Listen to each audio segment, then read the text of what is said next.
बृहस्पतिवार व्रत कथा भगवान बृहस्पति की पूजा और व्रत की कथा है, जिसमें भगवान विष्णु की भी महिमा बताई गई है। इस व्रत को करने से बुद्धिमत्ता, ज्ञान और सुख समृद्धि की प्राप्ति होती है। बृहस्पतिवार व्रत कथा।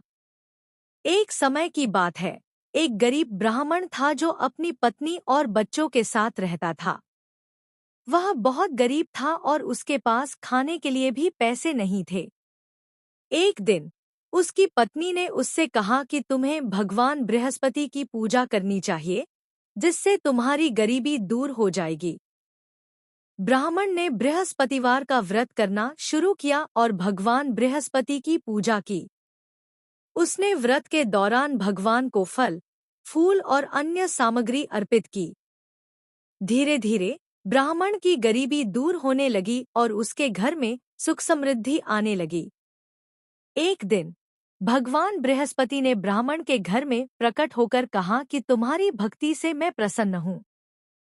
तुम्हारी गरीबी दूर हो गई है और तुम्हारे घर में सुख समृद्धि आ गई है। इस तरह बृहस्पतिवार व्रत कथा के अनुसार भगवान बृहस्पति की पूजा और व्रत करने से गरीबी दूर होती है और सुख समृद्धि की प्राप्ति होती है। बृहस्पतिवार व्रत कथा में आगे बताया गया है कि भगवान बृहस्पति ने ब्राह्मण को आशीर्वाद दिया और कहा कि तुम्हारी सभी मनोकामनाएं पूरी होंगी। ब्राह्मण ने भगवान का आभार व्यक्त किया और उनकी पूजा करता रहा।